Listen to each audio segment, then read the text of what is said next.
Welcome back. एक बार फिर से सभी का हार्दिक स्वागत है ब्राइट स्टार इंग्लिश क्लासेस में। जैसा कि आपको पता है कि ये हमारा दूसरा दिन है और जैसा कि आप सभी जानते हैं कि यह जो सीरीज़ चलाई जा रही है वह इंग्लिश के डर को समाप्त करने के लिए चलाई जा रही है। इसमें नॉर्मल सारी चीज़ें हैं। जीरो लेवल से हमने ये बैच स्टार्ट किया है और आपके टेंसेस वगैरह एक्टिव पैसिव डायरेक्ट इनडायरेक्ट की अलग से वीडियो बनाकर दे दी जाएगी।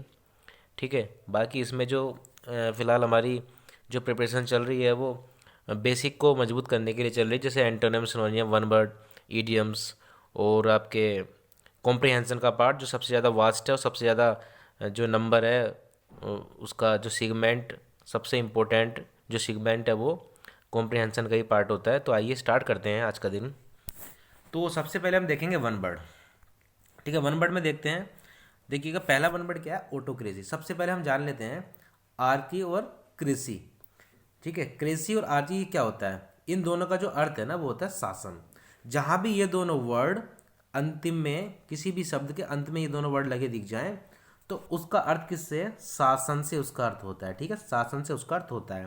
तो ये बात आप समझ लीजिए, ये रूट वर्ड है। ठीक है, ये जो वर्ड है हमारे ये रूट है। ठीक है, तो ये यहाँ पर रूट का काम कर रहे हैं। ये दोनों वर्ड क्या है, रूट वर्ड है। ठीक है, ये आप नोट कर लीजिएगा। ठीक है, तो पहला वर्ड हमारा ऑटोक्रेसी।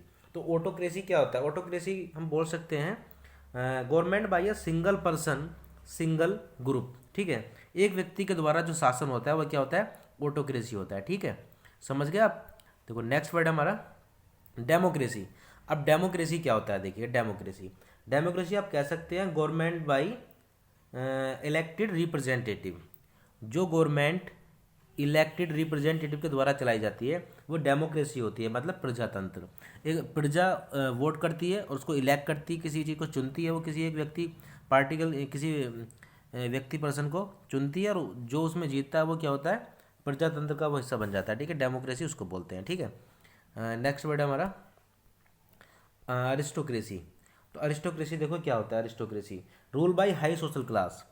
जो हाई सोशल क्लास से बिलोंग करता है, ठीक है, और उसके द्वारा फिर रूल किया जाता है कंट्री के ऊपर, तो वो क्या होता है, अरिस्टोक्रेसी कहलाता है। इसको हम वैसे हिंदी में बोलते हैं कुलीन तंत्र। क्या बोलते हैं, कुलीन तंत्र बोलते हैं इसको हम। ठीक है, समझ गए। थर्ड वर्ड हमारा थियोक्रेसी। देखो थियोक्रेसी क्या होता है, थियोक्रेसी होता है रूल ऑफ गॉड्स। ये होता है धर्म तंत्र, रूल ऑफ गॉड्स, इसको बोलते हैं हम धर्म तंत्र, इसको हम बोलते हैं। ठीक है, नेक्स्ट वर्ड हम देखते हैं। हम daily 5 word one word 5 idioms और 5 ही एंटोनिमस सिनोनिम डिस्कस किया करेंगे। ठीक है, नेक्स्ट हमारा प्लूटोक्रेसी। देखिए प्लूटोक्रेसी क्या होता है, rule by rich, rule by rich people. ठीक है, जो रिच पीपल के द्वारा रूल किया जाता है, गवर्न किया जाता है, उसको हम बोलते हैं प्लूटोक्रेसी। इसको हिंदी में कहें तो हिंदी में कहते हैं इसको हम धनिक तंत्र, धनिक तंत्र। ओके, तो ये था आपके वन वर्ड। अब इडियम्स देख लेते हैं कुछ। देखिए पहला इडियम से cat, cats and dogs life. Cats and dogs life, देखो इससे वर्ड से ही पता लग रहा है जो कैट्स एंड डॉग लाइफ है कि ये बिल्कुल life life full of strive है, झगड़े से भरा जीवन, झगड़े से भरा जीवन है, लाइफ फुल ऑफ स्ट्राइव, झगड़े से भरा जीवन है। तो क्या है वो, कैट्स एंड डॉग लाइफ है। ये इडियम्स काफ़ी पूछा गया इडियम्स है एसएससी के अंदर, ये बिल्कुल जो है कह सकते हैं उनका फेवरेट इडियम्स है। ठीक है, नेक्स्ट इडियम हमारा डॉग डेज। क्या है, डॉग डेज। तो देखिए डॉग डेज, डॉग डेज क्या, मेजरेबल लाइफ। अब देखो कुत्ते का दिन क्या, कुत्ते जैसे दिन होते हैं, जैसे कुत्तों की तरह दिन आ जाते हैं ना, मेजरेबल लाइफ मतलब एक तरीके से बदहाली के जिम, बदहाली के दिन, बिल्कुल कह सकते हैं बिल्कुल बेकार सा हो जाना, बेकार सा फील करना बिल्कुल, तो उसको बदहाली के दिन कहते हैं। और डॉग इन द मांगर, जो सेल्फिश पर्सन होता है। ठीक है, जो स्वार्थी व्यक्ति होता है ना वो कहता है डॉग इन द मांगर। ठीक है, सेल्फिश पर्सन। ठीक, नेक्स्ट है हमारा, देखिएगा नेक्स्ट वर्ड है गोन टू द डॉग्स। ठीक है, gone to the dogs, completely destroyed, बिल्कुल डॉग की तरह बन जाना। ठीक है, बिल्कुल डिस्ट्रॉय हो जाना। ठीक, डॉग ईट डॉग। अब देखो डॉग ईट डॉग, ठीक है, मतलब कुत्ता कुत्ते का दुश्मन हो रहा है यहाँ पर, तो विशियसली कॉम्पिटिटिव, मतलब क्या है यहाँ पर, जो बिल्कुल गलगट कह सकते हैं, गलागट, गलागट प्रतियोगिता, मतलब खतरनाक वाली प्रति जो आजकल चल रही है ना प्रतियोगिता, कि एक से एक धुरंधर हैं। ठीक है, एग्जाम दे रहे हैं। ठीक है, तो उसमें क्या है, गलागट प्रतियोगिता है, डॉग ईट डॉग। ठीक है, तो ये थे आपके 5 ईडियम्स। आगे देखते हैं। सिनोनियम देखते हैं। देखो इंपॉर्टेंट सिनोनियम है, काफ़ी एग्जाम में आए हुए हैं और ज़्यादातर एसएससी हो या स्टेट का कोई एग्जाम हो, सभी में ज़्यादातर क्या होता है, सभी में ज़्यादातर रेपिटेशन ही होता है, एंटोनियम का, सिनोनियम का, ठीक है, ईडियम्स का, वन वर्ड का, सब रेपिटेशन होता है, ठीक है। और बाकी की जो आपकी वोकेबलरी है, ठीक है, मैं द हिंदू का एडिटोरियल शुरू करने वाला हूँ, वहाँ से आपकी सारी अपडेट रहेगी आपकी वोकेबलरी, ठीक है। और बाकी यहाँ से भी होती रहेगी, कुछ आप कॉम्प्रिहेंशन का पार्ट करेंगे, वहाँ से भी कुछ आपकी इंक्रीज होती रहेगी, ठीक है। तो नेक्स्ट हमारा वर्ड, सबसे पहला वर्ड हमारा अबेस। अबेस क्या होता है, ह्यूमिलिएट करना, डिग्रेड करना, सब्जुगेट करना, इम्प्रेस करना या मोटिफाई करना किसी चीज़ को, ठीक है। तो क्या होता है, किसी को अपमानित करना, किसी को अपमानित करना, ठीक है, किसी को अपमानित करना होता है, ह्यूमिलिएट करना, ठीक है, अबेस करना। तो ये सारे इसके सिनोनियम बन जाएंगे, ठीक है। नेक्स्ट हमारा अफेक्टेड। अफेक्टेड क्या होता है, देखो अफेक्टेड यहाँ एडजेक्टिव का काम कर रहा है ये, ठीक है। अफेक्टेड होता है आर्टिफिशियल, प्रीटेंशियस, एक्साग्रेटेड या अननेचुरल, ठीक है। इसको हम बोल सकते हैं एक तरीके से क्या है, बनावटी, एक तरीके से क्या बोल सकते हैं, बनावटी, ठीक है। जो बनावटी व्यवहार करता है क्या हुआ, अफेक्टेड है, ठीक है ना, अफेक्टेड मैनर, ठीक है। कह सकते हैं कि सी सो द अफेक्टेड मैनर, ठीक है, कि वो एक तरीके से बनावटी व्यवहार दिखाती है, ठीक। थर्ड वर्ड हमारा ओडेसिटी। ओडेसिटी क्या होता है, ये नाउन है, नाउन का काम करता है बोल्डनेस, कोरेज, डेयरिंग, ब्रेवरी, नर्व या ओवर कॉन्फिडेंस, ठीक है। क्या होता है सारा ये, इसको बोलते हैं हम साहस, साहस बोलते हैं इसको, ठीक है। कोरेज, नर्व, ब्रेव, डेयरिंग, कॉन्फिडेंस, ठीक है, बोल्डनेस, ये होता है साहस होता है, नाउन का यहाँ पर काम कर रहा है, ठीक है। नेक्स्ट है ओगमेंट। ओगमेंट होता है किसी चीज़ में वृद्धि हो जाना, ठीक है, बढ़ जाना, इंक्रीज करना, इनलार्ज, एक्सपेंड या इन्हेंस करना। ये किसका किसका काम कर रहा है यहाँ पर, ये वर्ब का काम कर रहा है, वर्ब का, ठीक है। ओगमेंट करना, इंक्रीज, इनलार्ज, एक्सपेंड, इन है, तो ये सभी इसके क्या बन जाएंगे, सिनोनियम बन जाएंगे, ठीक है। नेक्स्ट वर्ड है एवराइज। एवरेज क्या होता है, एवरेज होता है लालच। क्या होता है, लालच। ये क्या है, नाउन का काम कर रहा है यहाँ पर, ठीक है। ये लालच होता है, ग्रीड, रेपिसिटी, कोविशनेस और कुपिडिटी, ये सब लालच है, ठीक। तो आइए अब जो सबसे इम्पोर्टेंट है वो पार्ट देखते हैं। देखिए कि कॉम्प्रिहेंशन का जो पार्ट है ना, हम अगर सही मायने में आपको बताएं तो जो कॉम्प्रिहेंशन का पार्ट होता है ये सबसे ज़्यादा वास्ट है और सबसे ज़्यादा इम्पोर्टेंट है। क्योंकि कॉम्प्रिहेंशन से हम क्या क्या सीखते हैं, देखिएगा। सबसे पहली बात, हम कॉम्प्रिहेंशन से क्लोज टेस्ट सीखते हैं, ठीक ठीक है। और हम क्या सीखते हैं, PQRS भी कुछ हद तक यहाँ से आ जाते हैं। जब इसका हिंदी मीनिंग हम पढ़ेंगे सारा समझ में आएगा, सारी चीज़ें डिस्कस करेंगे, कहाँ प्रीपोजिशन आ रही है, कहाँ सब्जेक्ट है, कहाँ वर्ब है, ये सारी चीज़ें भी हम इसके अंदर डिस्कस करने वाले हैं, ठीक है। ठीक है, तो जब आप सारी चीज़ ये सीखेंगे तो आपको सारी जानकारी धीरे धीरे बिल्डअप होती जाएगी, इंक्रीज होती जाएगी, आप धीरे धीरे ग्रो कर पाएंगे फिर, है ना। तो ये सारी चीज़ें हमें सीखने के लिए मिलती हैं। आप कॉम्प्रिहेंशन इसमें सीखते हैं, सबसे पहली बात क्लोज टेस्ट इसमें सीख जाते हैं, ठीक है। और वोकेबलरी से बिल्ड होती है, राइट। और सबसे बड़ी बात, आप ट्रांसलेशन सीखते हैं, ठीक है, ट्रांसलेशन आपको आती है। और सीधी सी बात है, जब इंग्लिश से आप हिंदी ट्रांसलेशन कर सकते हैं तो हिंदी से भी इंग्लिश करना भी आसान हो जाता है। लेकिन मैं कुछ समय बाद एक लाइव क्लास भी स्टार्ट करने वाला हूँ, ठीक है। जैसे ही 1 के सब्सक्राइबर हो जाते हैं, ठीक है, तो उसके बाद में क्या है, एक लाइव क्लास भी स्टार्ट कर देंगे जिसमें हम हिंदी से और इंग्लिश में एक पैराग्राफ लिया करेंगे, उसको ट्रांसलेशन उसका अच्छे से किया करेंगे, ठीक है, जिससे आपको बेहद फ़ायदा होने वाला है, ठीक। आपकी इंग्लिश का टर्म बिल्कुल ही ख़त्म होने वाला है। आप इस चीज़ से निश्चिंत होकर सेशन को लाइक और सब्सक्राइब करते रहें, देखते रहें, ठीक है। तो पढ़ते हैं, देखिएगा। सबसे पहले देखिए क्या है यहाँ पर, at one time in the history of India most women, देखिएगा, most women knew very well how to bring up their infants and they lived a perfectly healthy life, ठीक है, perfectly healthy life free from disease, free from disease. अब इसको देखते हैं, देखो इसका किस तरीके से हम इसका ट्रांसलेशन करने वाले हैं। देखिए, एट वन टाइम, ठीक है, एक समय में, एट वन टाइम एक समय पर, ठीक है, एक समय पर कहेंगे, एट यहाँ पर का काम कर रहा है। इन the history of India, Bharat के इतिहास में, देखिएगा, भारत के इतिहास में, यहाँ पर देखिएगा क्या है, history of India, in the history of India क्या है, ये सब्जेक्ट है, क्या है, ये सब्जेक्ट है, ठीक है। मोस्ट वुमेन, क्या, मोस्ट वुमेन। अब यहाँ पर न्यू क्या काम कर रहा है, वर्ब का काम कर रहा है, ठीक है, समझ गए ना। अब मैं आगे से क्या करूँगा ना, देखो, जो सब्जेक्ट है उसका कलर कुछ अलग रखूँगा, वर्ब का कलर अलग रखूँगा, इससे आपको ज़्यादा समझ में आएगा, ठीक। तो न्यू यहाँ पर वर्ब का काम कर रहा है, ठीक है। वेरी वेल, वेरी वेल, ठीक है। हाउ, अब देखो वेरी वेल यहाँ पर क्या काम कर रहा है, ये क्या है, एडवर्ब है, ठीक है। और how to bring up their infants and they lived a perfectly healthy life free from disease, आगे फ्री फ्रॉम डिसीज है, ठीक है। तो एक समय पर भारत के इतिहास में मोस्ट ज़्यादातर वुमेन, ज़्यादातर औरतें न्यू जानती थीं वेरी वेल, अच्छी तरह से, how to bring up their infants and they, मतलब how to bring up their infants, किस तरीके से वो ब्रिंग अप होता है। देखो ब्रिंग अप एक क्या फ्रेजल वर्ब है। ब्रिंग अप का आप अर्थ जान लीजिए। ब्रिंग अप का जो मीन होता है ना, वो होता है लालन पालन करना, ठीक है, या पोषण करना, ठीक है, किसी को पालना। ब्रिंग अप देयर इन्फेंट्स मतलब एक समय पर भारत के इतिहास में जो मोस्ट लेडीज हुआ करती थी, वो अच्छी तरीके से जानती थी कि उनको अपने इन्फेंट्स को किस तरीके से उनको पालना है। इन्फेंट्स बच्चे होते हैं, ठीक है, छोटे बच्चे।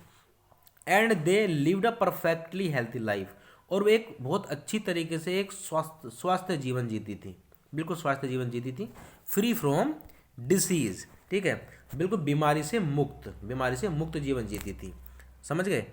अब देखिएगा द ओवरऑल, आगे देखिएगा, the overall standard of women and children in the country was much better than those of other civilisation of the Sati period, ठीक है, समझ गए।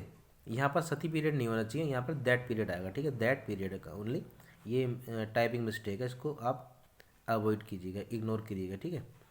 तो देखिएगा यहाँ पर the overall standard of women, overall जो स्टैंडर्ड था वुमेन का एंड चिल्ड्रन का in the country was much better, बहुत अच्छा था, ठीक है, बहुत अच्छा था, than those of other civilisation, दूसरी जो सिविलाइजेशन थी, जो सभ्यताएं थी भारत के अलावा, उनसे हमारा जो एक तरीके रहने का तरीका था, स्टैंडर्ड था, वो क्या था, बहुत अच्छा था, ठीक है, उस समय के पीरियड में, ठीक है। But ever since India was exposed to frequent invasions by foreign nations।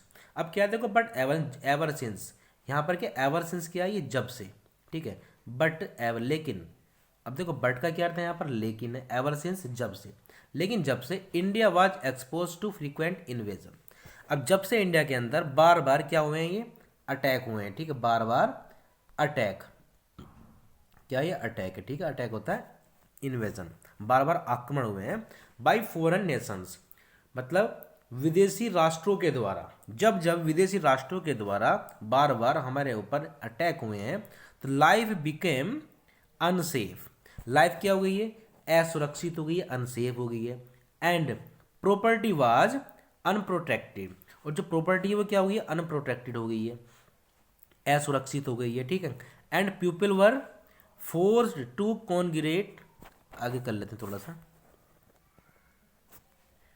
And देखो people were forced to congregate in towns in such a compact way, ठीक है।